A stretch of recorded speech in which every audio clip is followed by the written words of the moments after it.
I think this I think this slide is pretty fascinating. So U.S. economic sectors by number of businesses. You see where kind of real estate and leasing are. You see where construction is. And construction is going to be pretty important when it comes to needing goods and services. Wholesale about 5%, healthcare about 11. So if you are supplying goods to or services to the healthcare industry, it continues to be a growing sector in America. Accommodation and food services about 9%. If you make hotel beds or you make beds, you want to be a company that's supplying beds to Hyatt. You want to be a company that's supplying beds to um, I don't know, MGM and their companies, right? The Ritz. Um, if we look at professional services, scientific services, technological services, they tend to be a huge portion of American business, administrative and waste services. And then, they put in other. The one thing that I want you to take away from this is that I'm going to say this a couple of times when we talk about B2B market, we'll talk about manufacturing. Just remember that manufacturing is not nearly as big of an industry as it was, in its heyday, right? America really revolves around services. And because of that, goods often come from elsewhere. And that's not just true for me and the goods and the services that I buy, but it's also true for B2B buyers. Okay, so to break this down and get a little bit more granular, which, I love being granular, let's look at the components of the B2B market. One, we have business markets, right? So it's manufacturers, agriculture firms, service companies, so on and so forth. We have resellers, companies that sell goods and services produced by other firms, and they don't necessarily do anything to materially change them, which is interesting, right? So we can absolutely say that Costco is a reseller, right? You go to Costco and you buy your household goods. You go to Costco and you buy your, body wash or whatever. But we also know that Costco does do a bit of their own manufacturing in terms of, or production at least, when it comes to like the food that they serve behind the counter, right? They are behind their their little pop up shop that they have there that sells food court, and then also like the food that they sell towards the back, right? The salads that they create, stuff like this. Um, so resellers can be wholesalers, they can be brokers, they can be retailers. We also have to acknowledge that the government is a huge part of the B2B market. That includes federal government, state government, local or government, because they purchase goods and services. The government market is the largest in the world. It's the largest market in the world. The United States federal government is the largest customer in this market, right? So think about it. Um, I like to use hand sanitizers because it's just very innocuous. But if you're the U.S. government, you got to buy hand sanitizer from somewhere. Who's manufacturing hand sanitizer, and how do they get your business, right? So the thing about governments is that they often work on contracts. So how do you get a contract to sell hand sanitizer to the U.S. government? And how do you beat out other people who are submitting bids for that contract? Those are things that if you're in the B2B buying space, you need to know. And then we have institutions, which are also important, right? It could be educational institutions, it could be hospitals, right? Either public or private, religious and charitable organizations, trade institutions. All of these are important. Because remember, all of these, whether they are for profit or non-profit, must purchase goods and services to support their activities, right? If you go to a hospital, you'll notice that they have very specific hospital beds. You'll notice that they have these trays that they can push over the bed. A lot of hospitals provide their patients not only with a television but with a television remote. A lot of hospitals have people share a room, and if you're sharing a room, then you need some kind of divider. A lot of hospitals need things like gloves, they need equipment, and you could be a part of a company that sells that to hospitals. A lot of times, not always, but a lot of times, the institutions tend to work with a lower budget and they tend to have a somewhat captive audience. Their audience isn't like, let me go and find a new supplier. They're like, just be reliable, be, within our budget, and be consistent, right? And we will stick with you. Okay, so differences between business and consumer buying. For one, there are fewer larger buyers, excuse me. And so they say that roughly 80% of output is sold to perhaps 10 to 15 organizations, which makes sense. Remember that, if you think about the auto industry, right, how many companies in Detroit are third party suppliers to Ford, and they basically only supply Ford. You look at somebody like Goodyear Tires. How many companies do they make tires for? How many companies buy directly from them? It makes sense to do this because, I'll talk a little bit later about why it makes some sense to do this, but this is part of the reason why, if their industry goes, or even that particular manufacturer goes into a recession, or kind of has issues, things can be difficult for you. That's why in Detroit people pay so much attention to Ford and their layoffs, or GM and their layoffs, or Stellantis and their layoffs, right? So, we know for a fact that Stellantis has been having a hard time. Dealers have been complaining to the company that their products are having difficulty selling. When that happens, it just has this ripple effect. And it's because so many companies only sell to a few large buyers, right? And because they sell to a few large buyers, obviously there are large quantities involved, there are large amounts of money involved. Another difference would be, there's this smaller customer base. And so because you have this smaller customer base, you have a closer supplier-customer relationship. So one of the things that happens is that not only are you, expected to be maybe a little bit more friendly than, Target is with me, right, as a consumer, you also will see that suppliers will personalize products for companies, right? I talked about, I do believe it was in this class, I talked about how McDonald's, their soda, their Coke is actually slightly sweeter, and it's because the company that they buy their product from, they have them make it slightly sweeter. That's a specialized product that McDonald's wants, and their supplier is willing to give them, right? You also see many buying influences. So it's not just, whether or not, we have extra cash, or whether or not our products are selling. It's what's going on in the economy. It's, like I said before, inflation, all of these other things. You do have geographically concentrated buyers.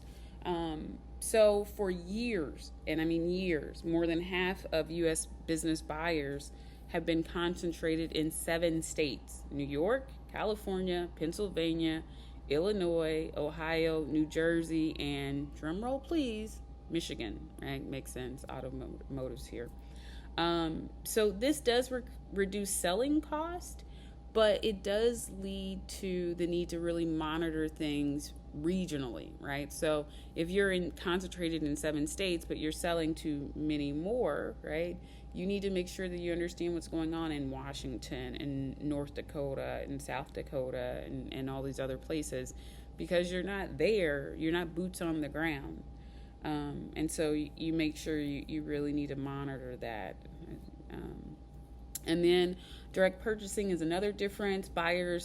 Business buyers often purchase directly from manufacturers than through intermediaries, right? So I talked about how really small businesses might buy from Sam's Club. They are an intermediary. But if you're a really large business, you're going to buy directly from the manufacturer. So the difference could be that, if you're I don't know, if you sell tobacco products, a lot of small businesses will buy from Sam's Club or Costco because it's just more efficient for them, and because Philip Morris will not sell directly to them. In fact, I can't think of think pretty much everybody has to go through a third party. I'm trying to think. I won't say everybody, but a lot of companies, even very large ones, go through intermediaries when it comes to tobacco because of regulation around that. But if you think of other things, right? So if you are if you're the Detroit Police Department, right? You're DPD, and you want to buy vehicles, right? You could be large enough that you just buy them from Ford, right? You don't go through a dealership to buy the vehicles. You just buy them directly from the company, because you're large enough to do so. However, if it's me and I want a Ford, I can't just go to Ford and say, let me buy a vehicle. Although that is changing. I think what we're going to see, we've seen some companies do more direct to consumer, car companies do more direct to consumer. I think we're going to see more of that because I think that's something that consumers want. I think that's something that some companies believe will provide some value to consumers, where you can just go online and order a car directly from them.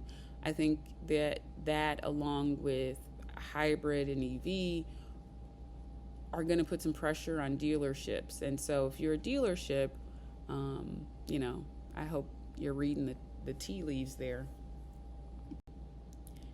Keeping up with these, continuing on with differences between business and consumer buying, one of the things you'll hear me say throughout this semester is that consumers are not the most rational, because in general, consumers are not the most rational, right? Rationally speaking, I make a list, I go to Target, I should pick up the things on the list. Irrationally, though, I might walk out with, $75 worth of stuff that was never on my list, right? Or when I make a decision to buy a house, it might have nothing to do with a lot of the more practical things. It's really how attractive was the house, very non-rational reasons to buy a house. I think some people might argue that in their own way they're rational, but they're not the most rational. Organizational buying may be to specific requirements, right? So where the buyer determine product specifications, like the amount of sugar in a Coke, and sellers tailor their product offerings to meet them. And that's not just kind of the amount of sugar in a Coke. I keep going back to that. But if you're DPD and, you're like, if you're Ford, let me kind of reverse this. If you're Ford and you sell a lot of cars to police departments around the country, right? There could be things that you do for police vehicles that aren't normative with regular vehicles, right? It could be that they come with special lighting, right, available, that they come with a special tint on the windows, so on and so forth, right? Because you're selling to this company or this organization, and these are the specific requirements that they ask. There is a level of there may be, I should say, a level of reciprocity in organizational buying, business buying. So in two different ways. One, some companies may, demand concessions in return for placing the order, right? So I talked about Michael Scott and how he was trying to sell paper to an organization, and the guy was like, okay, fine, we'll buy your paper. You've persuaded me, but you've got to make some concessions here, right? It could be that rather than saying you offer 4 service visits a year, you say, we'll give you 6, or maybe it's a price cut, right? Or it's maybe that they deliver product faster, or there could be a million different things that companies could ask for. Another way is that business buyers will often select suppliers that also buy from them, right? And so if they're like, we need your paper, but we'll only buy from you if you buy our pens, right? So there's some level of reciprocity there. Also, something else that makes a difference is that the people who are making the buying decisions are professionals, right? A lot of times they've had training, so they're trained agents. They have purchasing policies, constraints, requirements, right? They might have to ask for quotes, proposals, contracts, so on and so forth. And this means that, again, you have to provide more detail, you have to provide more technical data, and they have to be able to see that there's an advantage to buy with you versus your competitors. Think about that in the difference between how we buy, right? So people laugh at me. I've purchased a house once, a home. When I lived in Kansas City, I purchased a home, and when it was time to buy, when I made the decision to buy a home, I went and took real estate classes for real estate licensing, not because I wanted to become a real estate agent, but I just felt uncomfortable with a process where the real estate agent would know more than me. Right? Maybe that makes me crazy, but I did it. But that's what we do on a regular basis, right? All the time we make purchases that can, for us, may be large purchases or major decisions. And we don't have a ton of data. We don't have a ton of knowledge. And that's why we might go with some very rational thoughts and requests, and ultimately, go with your gut a lot of times. Other differences between business and consumer buying is derived demand. So the demand for business goods is ultimately derived from the demand for consumer goods, right? And so for this reason, if you are a part of the business buying community, right, whether you're a buyer or seller, you are paying close attention to current and expected economic factors, right? Level of production, investment, interest rates, consumer spending. Think about it. If you are one of these third-party manufacturers, and you manufacture windshields and you sell to, let's say, General Motors, if consumers stop buying cars, then General Motors doesn't need windshields, right? And so that derived demand has kind of bitten you. General Motors can do things to kind of stimulate this demand, but there's not much they can do, right? So it's really hard to stimulate demand. You can offer incentives, right? But let's look at today's car market. So cars right now are incredibly expensive across the board. Used cars are insanely expensive. New cars even more so. I think they say something like the average car note is almost $600 right now. Add on insurance, people are paying upwards of $700 for cars every month. But if you're GM, you might say, okay, well, we'll offer an incentive. Well, there's only so big of an incentive they can offer if they're going to pay their employees, if they're going to pay their suppliers, if they're going to pay their CEO, if they're going to make sure that there is profitability and ROI for their shareholders, right? So when they try to hold up the value, there's only so much they can do. Now, you could argue, well, part of the reason cars are so expensive is that companies have just pushed up the price, and this could very well be true to a certain extent. And it's not just, the fact that suppliers have pushed up their price. It's just that automobile makers have pushed up their price. This could be true. I don't know. But I will say that even if it is true, again, they still have to answer to shareholders.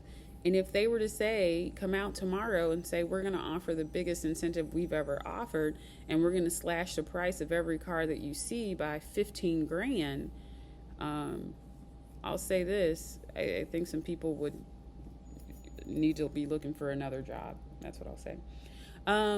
You also get this inelastic fluctuating demand, right? So because of derived demand, price elasticity is frequently lower than in consumer markets, right? A lot of companies and manufacturers are not going to be buying more inputs if the price falls, right? So for example, if you're a shoemaker, you might not buy additional leather if the price of leather drops, because you don't have the storage capacity to maintain that leather sitting wherever. You probably practice just in time supplier or supplies, right? Meaning that you order product when you need it. You don't have a system in place to hold on to product. You don't want to hold on to product. There's other things you'd like to do with that money. You might want to invest it, so on and so forth. There's other things that your shareholders want you to be doing with that money.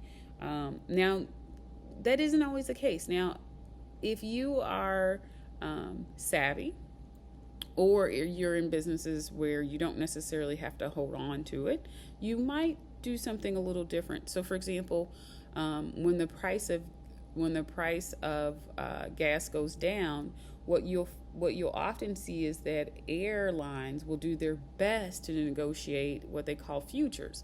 So they're not buying gas for their airplanes. What they're buying are contracts that say, in the future, we will buy gas from you for X amount of dollars per gallon or whatever they're using, right?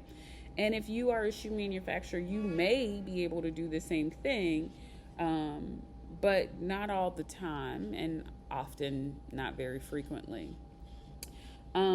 Fluctuating demand. So because a lot of this has to do with how consumer demand goes, you do see this fluctuating demand, right? So a percentage increase in the consumer market, or I keep calling it market. I think it's because I'm trying a new type of tea and it's got me all over the place. All right, so if you see an increase in consumer demand, it might lead to a much larger increase in, plant operation cost, right? The things that you need to buy for your plant.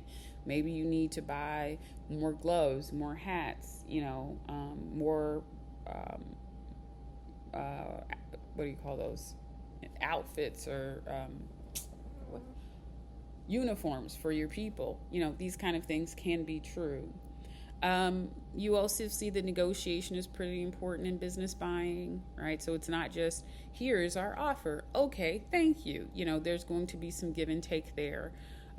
Organizational selling and buying can be much more risky because it's dependent on so many things, right? It's not just the buyer-seller relationship, it's the economy, much more so than maybe for the average consumer, because it's not just kind of whether or not the consumer is buying, it's the cost of money, it's all of these other things that are kind of needing to be taken under consideration.